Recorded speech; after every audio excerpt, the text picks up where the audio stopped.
Hey there, cats and kitties. I am the Blues Man, Johnny Blues, and with this video, I'll be discussing my thoughts on episode 2 of the anime series Noragami Aragoto. And the game is thoroughly afoot in this episode. Just dastardly, despicable things going on at the hands of Kugaha within the confines of the cast of Bishamon's regalia.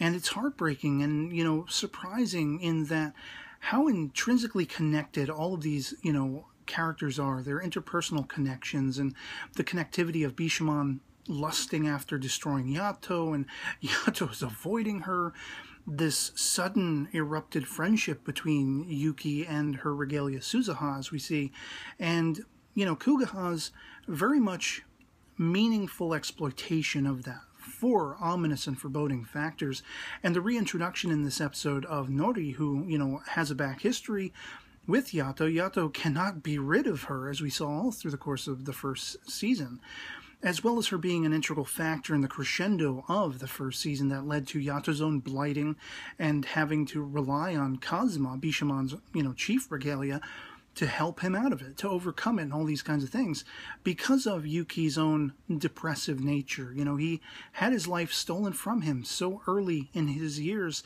and so as this reclaimed regalia spirit form, he is very much pining for the life he never got to experience, a very human life.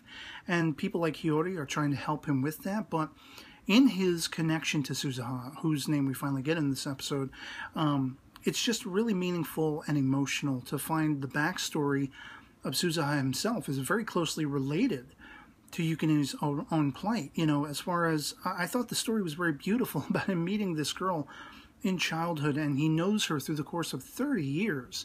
He's maintaining this flower garden, all these beautiful flowers, and, every summer when she visits her grandmother, she meets him as if for the first time, but he always remembers her. And as she gets older and she becomes more befitting of his age, he's obviously very much in love with her. The time they spend together, they carve their names into this cherry blossom tree, which becomes very sickly over time, and he begins healing it under the tutelage, as we see, conveniently enough, of Kugaha himself. Probably when he was more, prosperous a soul, if you will. And it's just sort of heart-wrenching to see that after so much time she stopped visiting, and he still longs for her, even though he is not aged and he's still very much the same over that 30-year span, and maybe even years before that, but Yukine's own expression being taken aback by this story, he has truly found somebody who understands, and they have become fast friends out of this.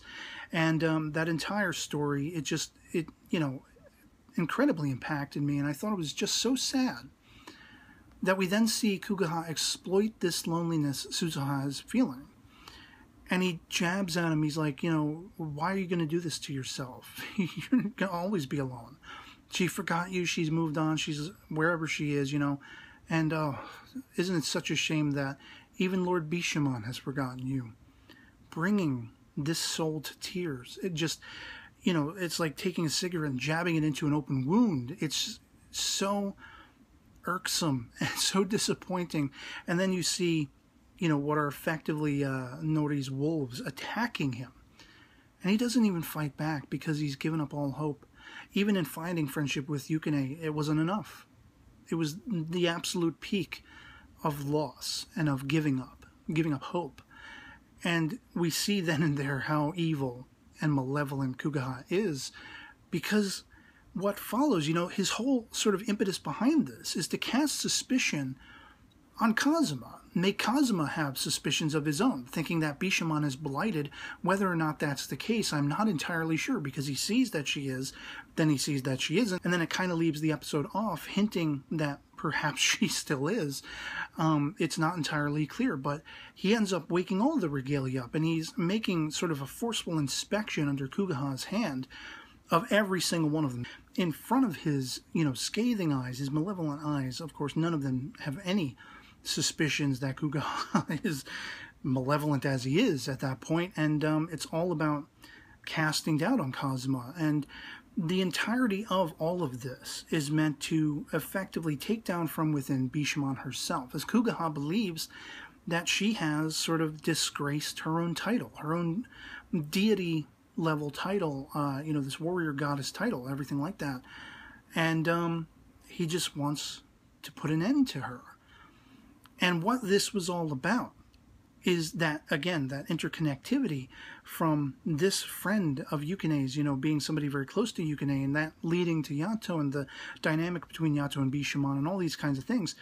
He seeks to exploit Yato's power, which he puts to the test by the end of this episode, and he's just absolutely impressed. It's like you have what I can only assume is Nori telling him, if you really want to do this, if you really want to strike at Bishamon with the utmost level of power and actually have any hope of succeeding in weakening or taking her down entirely, killing her, use Yato's power. And how better to do that than to first sort of, put that irksome, as I say, distrust within the confines of Bishamon's own regalia, especially the fact that Kazuma has that history from Season 1, having helped Yato. There is going to be doubt, there is going to be suspicion. We already see that some of these other regalia don't entirely necessarily feel satisfied, as Bishamon has just gathered so many. So many of them are feeling forgotten and unused and uncared about, And so there are many rife opportunities for Kugaha to exploit along those lines. But what he's really after is Yato's power.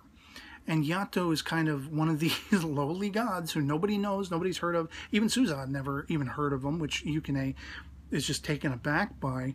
But they're all kind of getting their jabs in, because what can Yato do? He has all of these highfalutin, I want to make a name for myself, I want to become the most powerful, memorable god ever, be rich, be famous, all these things, like all these other gods, all these other deities.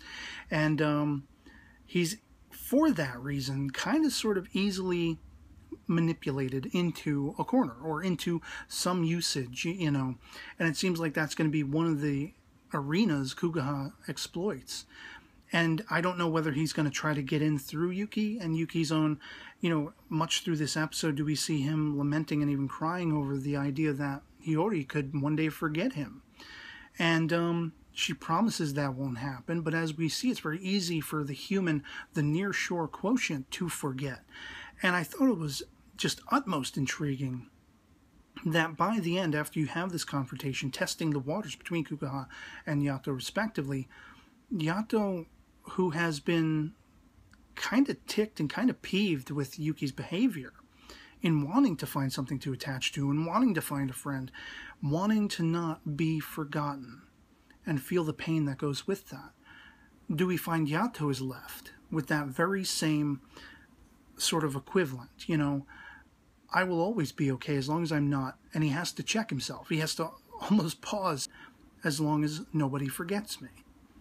And so he is right there on level footing by the end of the episode with Yuki's own plight and Yuki's own emotions and feelings of wanting to have a connection of some kind, wanting to have a life of some kind.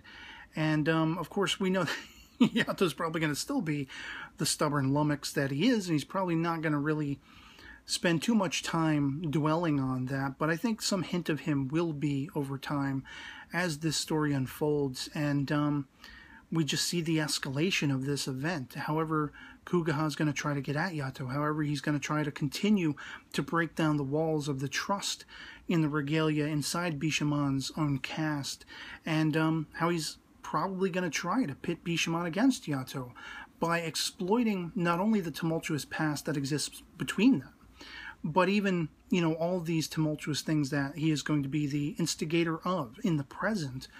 And all hell could potentially break loose if they don't, kind of catch wind of it and have time enough to react. And all of that has me on the edge of my seat. I can't wait to see how it unfolds and what happens next.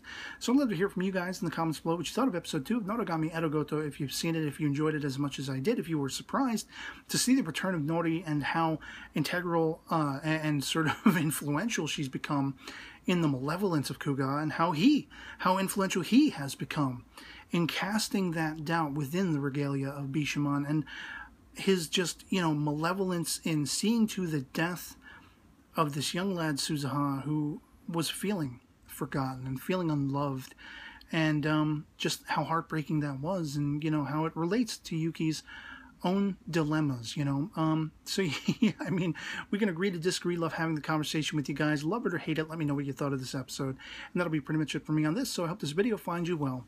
And I'll catch you all later. Peace.